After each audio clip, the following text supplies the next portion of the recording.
Hi, good evening to everyone. Welcome to another webinar conducted by 99x. My name is Emil. So today we're going to talk about proof of possession access token. But I thought to discuss a little bit about OAuth and some of the security best practices before we jump into proof of possession access token, right? So let's look at today's agenda. So yes, first we talk about what is OAuth and why it is created for the first place, and some of the history behind it, and of course some security best practices, so on, right? So agreed. So let's see what is OAuth. So OAuth is an open standard for access delegation. Confused? No worries. Let me talk this through an example. Imagine that we have a photo studio, and one of the service we offer will be printing photos for the photos that are sent by our customers, right? And for that, actually, we have implement an application. So user can log into our application and upload whatever the image they want to print and send to us. But if you think of modern situation, current situation, actually, normally we people don't keep images within our devices, right? So we basically keep images in Google Drive or OneDrive.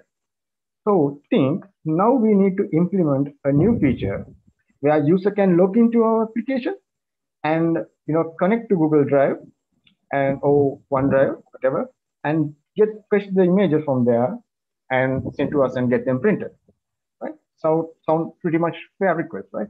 So how are we going to achieve this? So one way is we like inside our application try to access the Google Drive and get the user's image, which is really impossible to do because Google don't believe in our applications. Besides, we don't have any information or authority to fetch users' images on behalf of the user. And another way is to ask user to enter his Google credentials inside our application. So we can use them, and we can use them in order to go ahead and authenticate with Google API and fetch images into our application, right? But now you may feel this as ridiculously insane action, right? Since who would have given their Gmail credentials into third-party applications? So even though we promise us that we are only going to use these credentials to access only the images, and we are not going to look into your personal images, but not personal images, let's say mails or chats. Would you believe it? But yes, actually, this happened actually like sometimes back before OAuth came into play. So yep, so this is actual example like 10 years ago, and and yes, this was very common pattern in internet those days. So here the Yelp asks to enter user Gmail credential in order to find their friends who are using Yelp already. But not only the Yelp, actually Facebook also did the same and followed the same mechanism. But anyway, so if you think like this is like you feel that this is ridiculously insane, mechanism. But anyway, users were happily given the information because what they in the first place is the features this application promises actually. So yes, we need to find a solution for the user actually to use these features, but without having their credentials, without giving their credentials to these third-party applications. So this was the original goal actually the OAuth introduced to solve. So let's see what is the solution here. Like the solution here is to like force user to enter their credentials in one location. Right? We call that auth serve. Okay. So now you log into application, for example, let's say a Google account, but now you don't enter your password into the inside the application, but in the Google, so which is very fast because we enter our Google credential inside the Google. Anyway, I'm not going to talk about this in depth, but how in depth about this how this happening. But generally, what happened is application send will going to send user to OAuth server, and OAuth server redirect back with the token once user successfully authenticated, and then application can use the token in order to call the APIs. Right? So if you can see, the key thing here is the separation, and that gives many advantages. For example, like OAuth originally created with the goal of protecting users from the third-party applications, but it turns out that it have a whole bunch of other advantages as well. Like for the apps that build on top of your APIs. In other words, if you can say like inside your trusted ecosystem, like internal applications. So that turned out OAuth is applicable not only third party, but also in first party cases. That's why you can see in Google, no matter what application you try to join in, you will always redirect to their auth server. I think it's something with google.account or something, right? So, and that gives a lot of benefit. For starter, now you don't need to trust all the developers in multiple applications and about how they manage credentials. I'm pretty much sure that we all have good developers. I'm also a developer, but yes, we need to admit that people make mistakes. And there can be certain situations where we log certain sensitive information, like logs, tokens, passwords in text files, right? So that, then that's the last thing we want to hear, right? But having one place to handle all of this means you will have to change one place and you will have to have only one team to worry about security in your all application, right? So, and also it reduces the attack surface on your entire application. For example, if you have a bunch of places, like if you have a bunch of application and a bunch of places that user can add their user credentials, that means attacker has much opportunity to steal the credentials from the user. And one application compromise, that means all your application will be compromised, the full entire ecosystem. So, and another important thing is the centralizing handling user credential into one place will be enable you to introduce additional security strategies to strengthen your security. For example, introducing two-factor authentication or multi-factor authentication. And also, if you need to switch between them, that will be easy.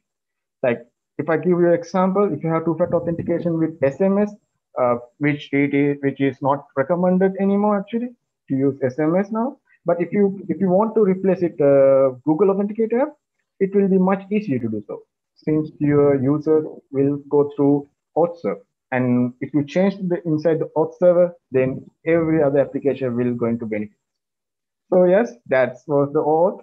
So as a summary and quick recap, OAuth is originally created for third-party application to access APIs in a way that user did not need to provide their or share their information with these applications.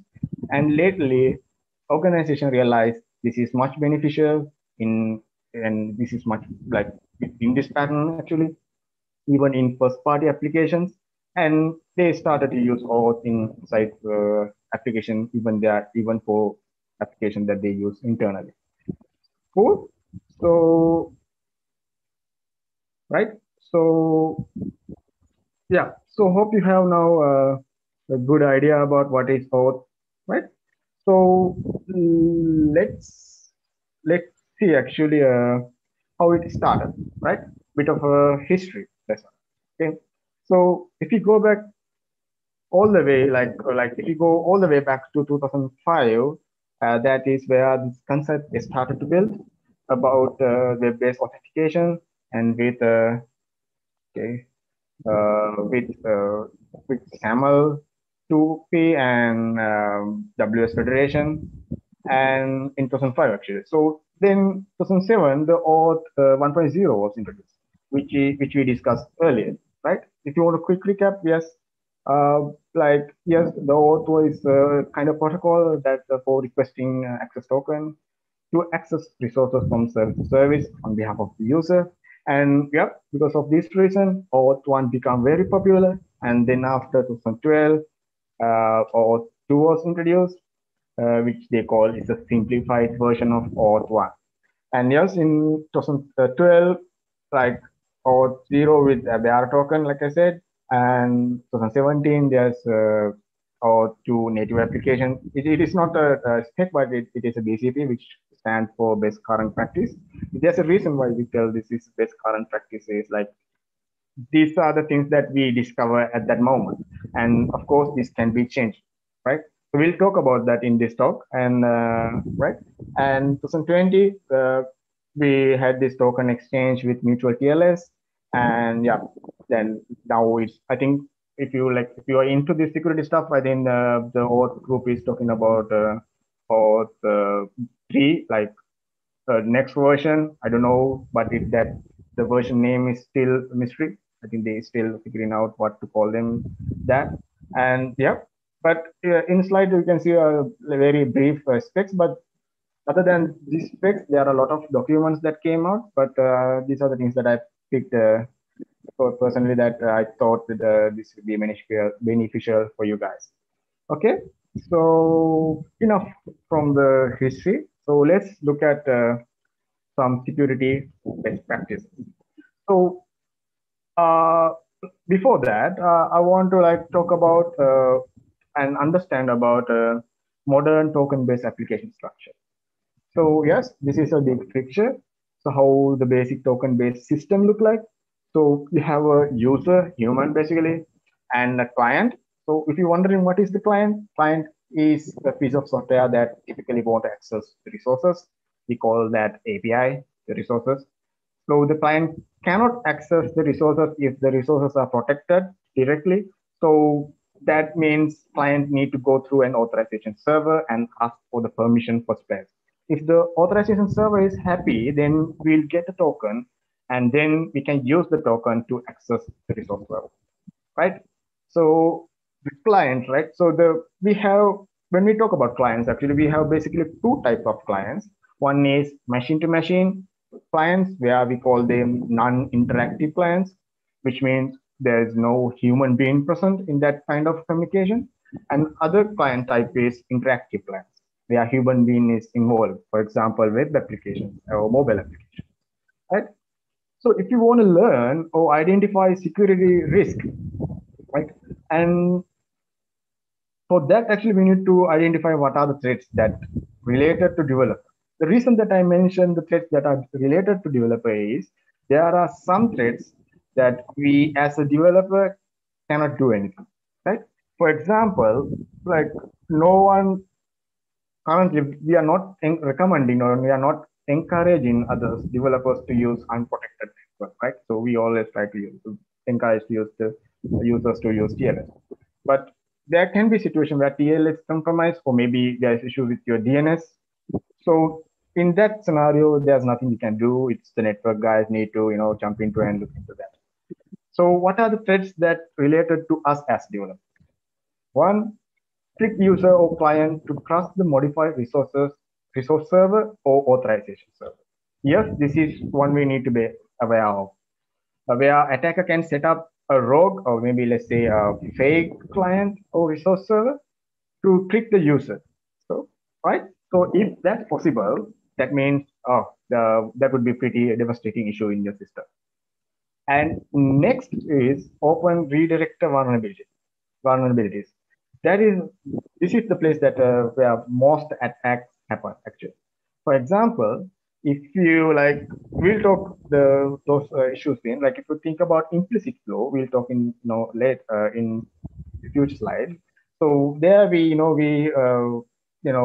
transport some sensitive access tokens in the redirect wires, but this can actually cause browser to leak information into your browser actually, and that also kind of vulnerability that we need to look into. But nothing to worry, guys. So this all can be fixed, but you need to be very smart enough to identify the correct practice and put that on correct places. So right. So let's see what are the best practices we should follow in order to mitigate such issues. Yeah. So get rid of implicit flow, right? No more implicit flow we are following at the moment. But why? Let me explain actually.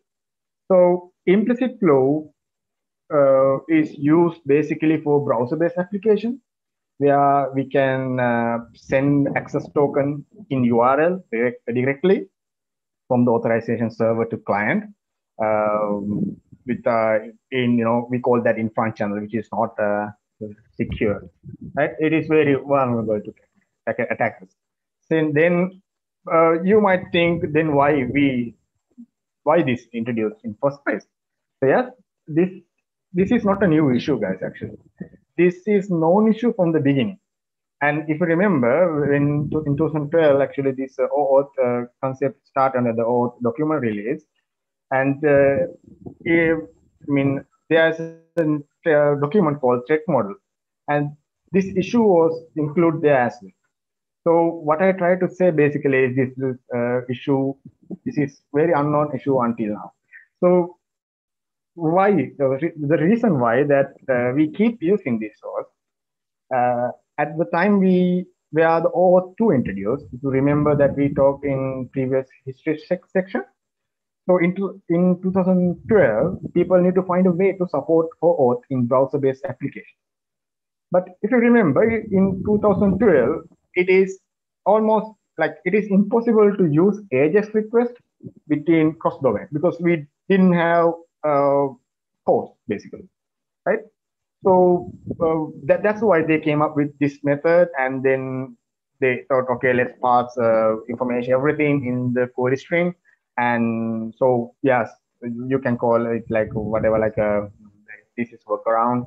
So like, yeah, the risk is there since it is sent via query string. And yeah, but now we have a solution, right? We have cause now, and that brings, we don't need to use this implicit flow anymore. But if you think, like, to be honest, that does not necessarily mean that if you have applications that that use already implicit flow, and if you have taken correct countermeasures, right, and you need to change it immediately. But personally, I feel why we should take any risk when we have better alternatives, and it is very small change to switch from implicit flow. It's a protocol change. So yes, think about it. So the next, okay, so yeah, so here, right, and the next will be password grant. So no more password grant is allowed now. So we are not recommended to use password grant flow anymore. So don't use it. Like this flow is originally introduced as a strategy to mitigate legacy applications into new workflow in those days. But now it is not recommended anymore. The main reason because this is associated with very strict, like a very concrete issues. The one is it expose user credential into the application, which is obviously what we trying to avoid from third-party application. But if you think that in first-party aspect, it is not necessarily an issue with trust, but then again, it will increase the attack surface into the application.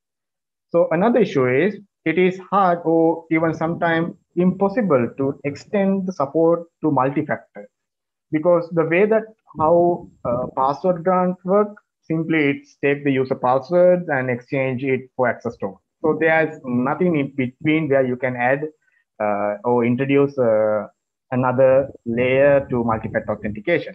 But yes, of course, if you are like brave enough, you can go ahead and extend like you can add custom code and figure out how to do SMS and kind of how to maintain the session. But then again, for me, actually, this question raised like, is it worthy? And if you think it is worthy, go ahead and do.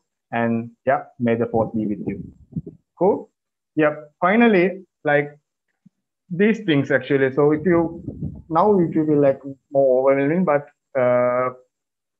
as a summary, guys, so there's like, if you may have like, okay, there are a lot of things that we need to keep, but basically this is what that you need to know about selecting a flow, right?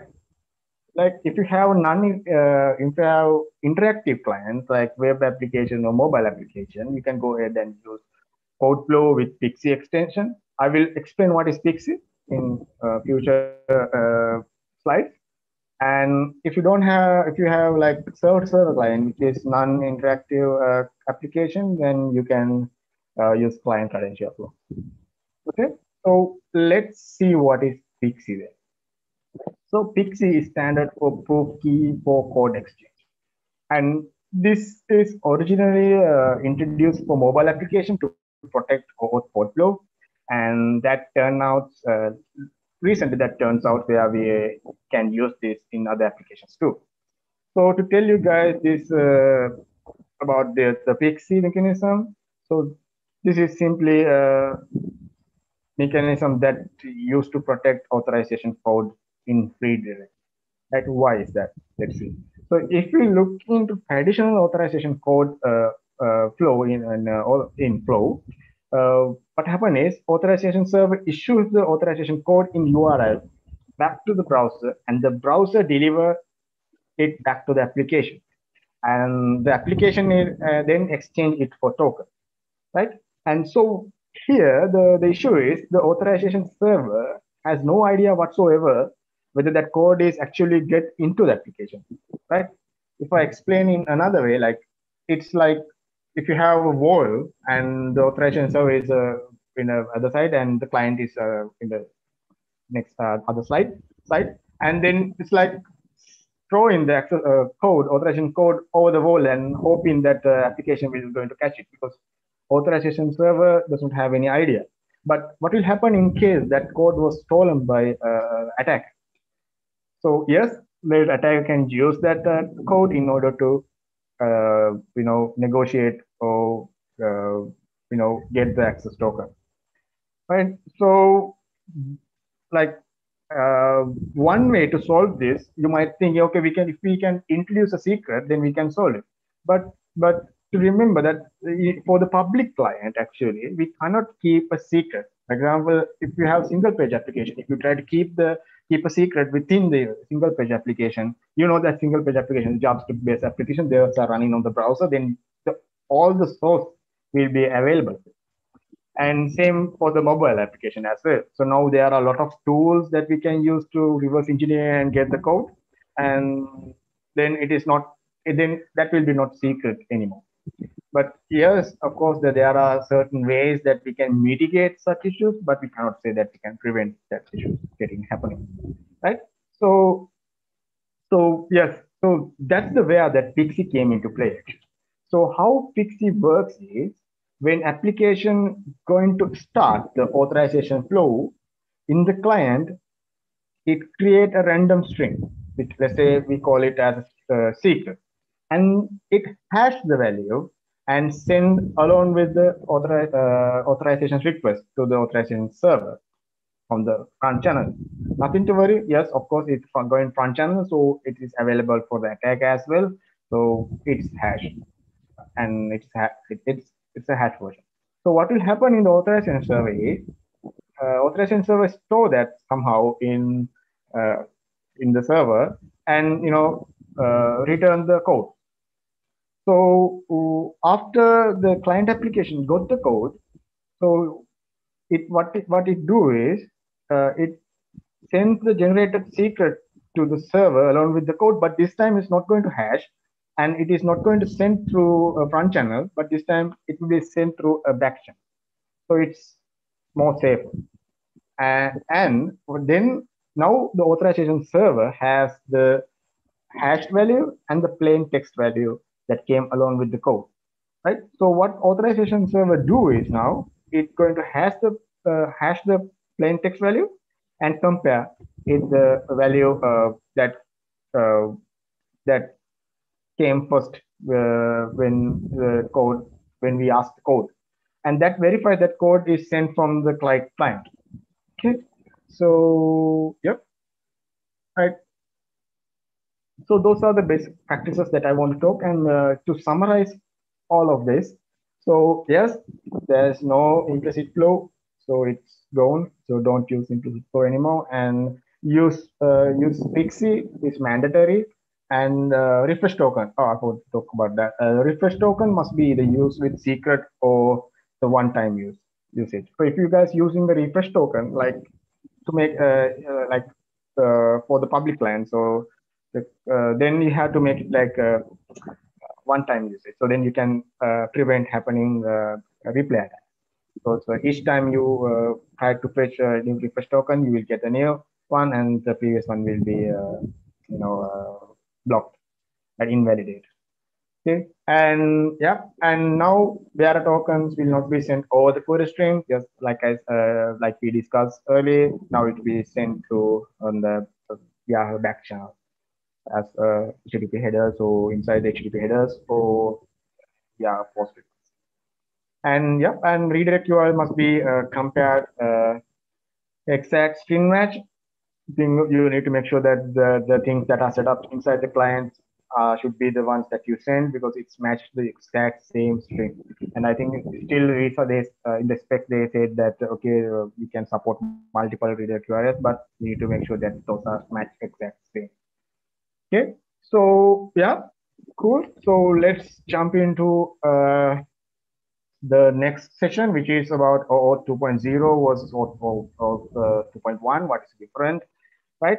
So if we look at the current OAuth 2, right?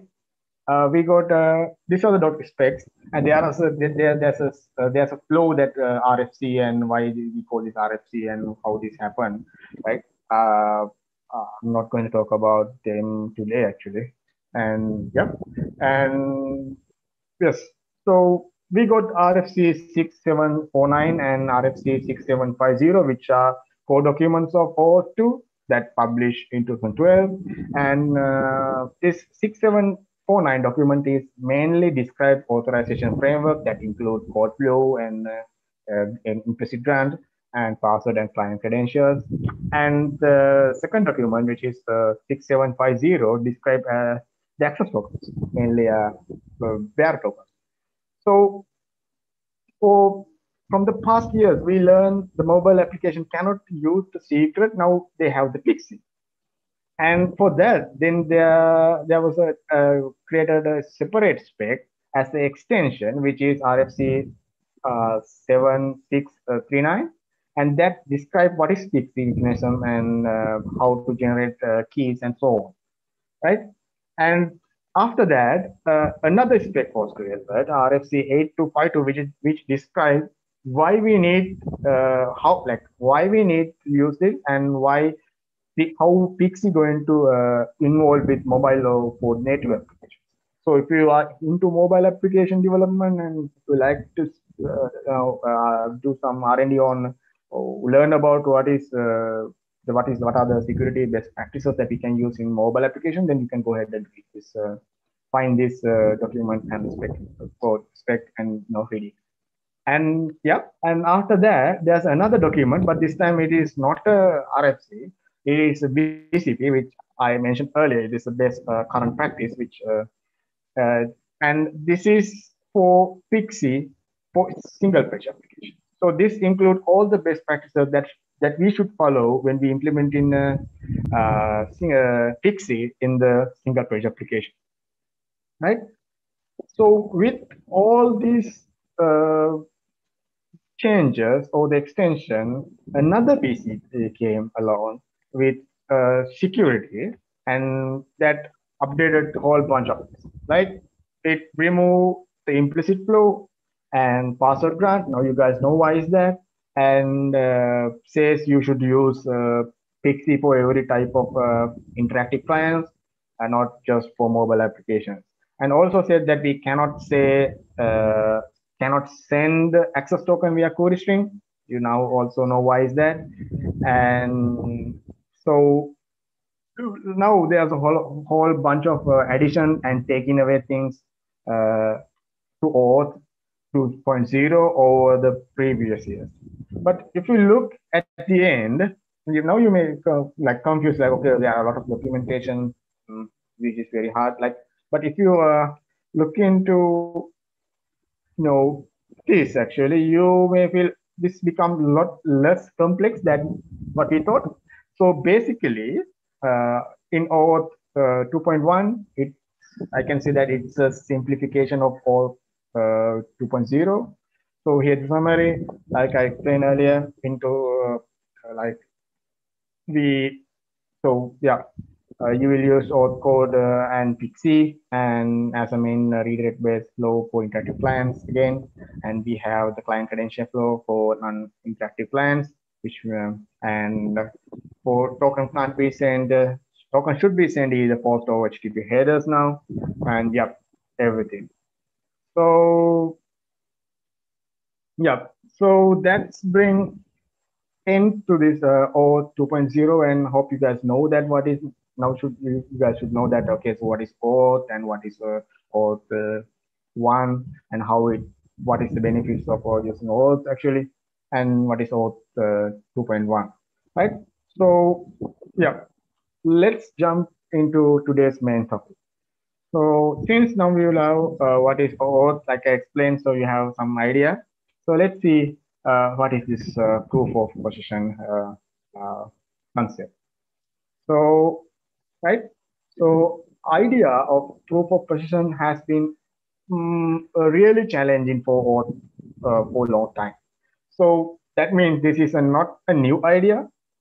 In OAuth 1.0, there was this idea to sign every request with the client of with a secret of client application, but that didn't go well since the public clients like mobile application client cannot keep secret, and it was very hard to do so, and because we had to apply some heavy cryptography into application layer. But yeah, and then that was abandoned. So, but recently it became something that we can achieve easily. But before we jump into that, first let's see actually why we need this, right? So throughout this session, actually we talk about how to secure the token request, right? As you see in the diagram. But if you think like what will happen if the token stolen by attack, right? So, we use bearer token these days. So it is a self-contained token where we can say that anyone who possesses the access token will be able to protect the resources. We will be able to access the protected resources, and resources server will never validate that. The it doesn't matter where it got hand into a attacker, so he can use and access the whatever the protected resources in your APIs. So that is one of the disadvantage use of bearer tokens, and there is no actually binding to the clients with the token that requests the token in the first place. So in the situation where this token leakage, yes, like I explained, attacker can use it to impersonate, let's say, impersonate the user or the client. So yes, so the proof of possession is introduced to mitigate this kind of issues in a certain way that we bind the access token to the client or let's say or the owner in cryptography. So even now, after we did that, actually, even now, attacker will be able to steal the access token, but he cannot use it because he have no that secret in the access token, right? Then he cannot prove that he is the one who initiates the token request in the first place. So after many attempts, the Security Council came with this idea, or let's say this technology where is not a new thing either. We call this mutual TLS, right? Let me explain this like this, right? In normally we do HTTPS. What we doing is we authenticate server, right? In HTTPS, but yes, of course, it encrypts the data sent between the client and the server. But biggest benefit is that that authenticates server before we initiate this TLS or handshake, right? And there's a extension in the client side which is not much popular because we only knew the server validation part. But since there's an extension in the client side, if we can employ a two certificate in both places in TLS tunnel, so you can authenticate both sides, right? If you did so. So that means the both side can prove that they know a secret So, and once the both sides are satisfied with about this identity, we can be very sure that we communicating with the right parties that we support. So with that level of approval, what token server can do is token server can put that secret identifier into a access token, right? Like this, that represent the actual secret, and that means when the access token come to the authorization server, then you can make sure this is the right client, right? So if you look in this value here, so the secret identifier is a thumbprint, which is technically a hash version of X509 certificate, and there is a special claim called CNF. We that stands for confirmation claim to keep that information. So basically, this CNF claim binds the access token to the client. Cool. Okay. So how do we make this work? So there are two ways you can create the clients in identity server, right? And but one is you can create a client associated with the client certificate that use the X509 certificate to communicate with the token server. And when you do that, you can use that you can use the certificate to initiate the TLS handshake. So the token server will embed that certificate claim into the token as CNF claim, right? Yeah, oh, yes, like this, right? So first, client will initiate the token request with the certificate. Now it gets to the authorization server and it fetch that certificate from the TLS layer and read the value and hash the thumbprint and embedded that inside the access token and send to the client. And the client, when he try to communicate with the API, client need to use the same certificate to initiate the TLS channel to the API, right? So the TLS is if the TLS is initiated successfully, the application will get the API. What only thing that API need to do is get the certificate from the TLS channel and hash it and compare the value that is inside the access token, right? So I'm going to show how it works actually, and I'm going to do it using .NET Core and using Identity Server, which is amazing tool developed by Dominic Ware and Brock Allen, which I'm currently using. Kudos to them. Okay, so let's see how it works, guys. So before that, actually, I have let me check. I hope you guys see this. Right? And yep, I have uh, I have a deploy version in Asia. So first you need to yep, check, right. So this is the test API and this is the client actually. And yep, I have hosted this in the Asia environment. So in Asia environment, actually, you don't need to do any thing that specifically to accept the certificate from the TLS, but what you have to do is basically you need to use this certificate for middleware, and it will try to transfer the certificate into your application automatically. So yep, and let's see. So right, if I go to the API, right? So this is the API. And yep, I need to add the authentication, and I need to add this handler. We tell him that okay, we are going to accept the certificate, and yeah, and the most important thing is the middleware part, right? So yep. So what will happen is, what is middleware, right? So in the HTTP pipeline, so this will going to execute when there's a request coming in, and yeah, what we'll do is if it is going to check whether whether the token have this CNF claim. So what it'll do is if that claim is present, so it's going to take the value and it is going to compare it with the value actually with the certificate that came along with the TLS. when client use when the certificate that use client by client to initiate this initial connection, right? So if those values are not matched, then that means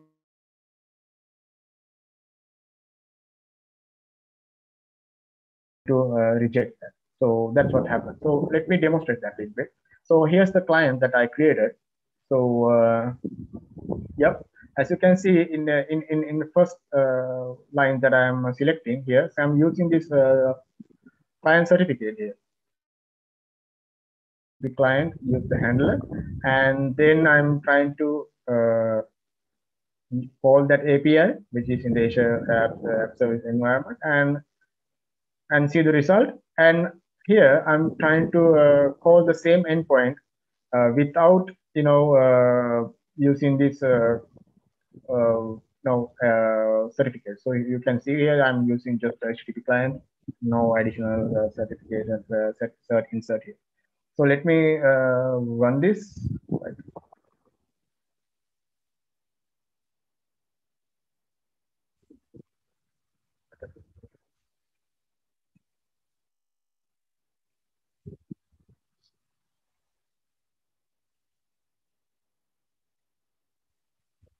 Yep, the application has started.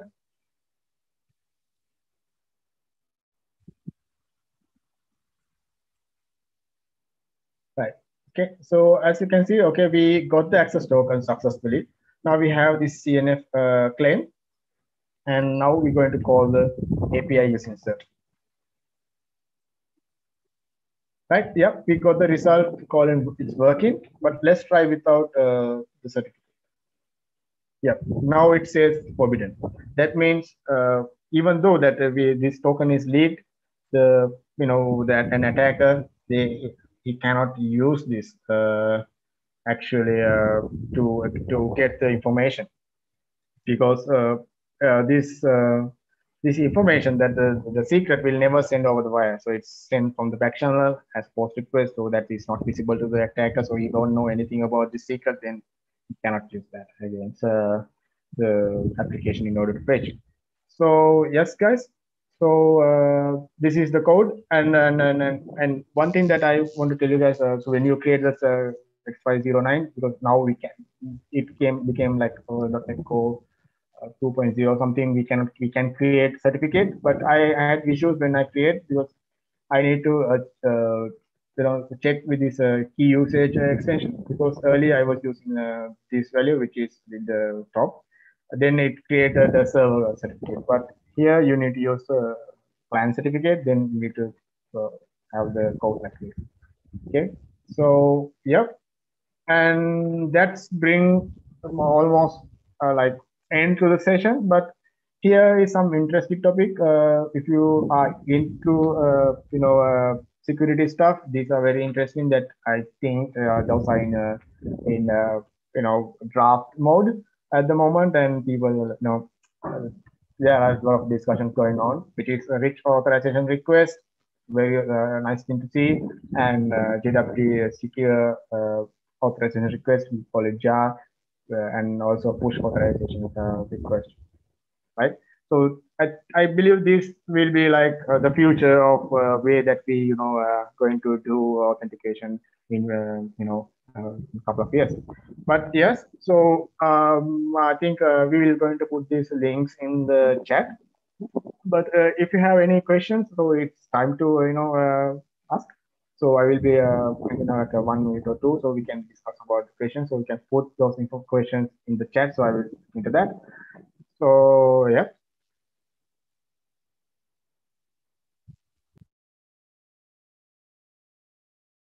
Do you have any questions? Check. Okay, so seems like nothing so far. So yeah, let's wait till 1 minute and see.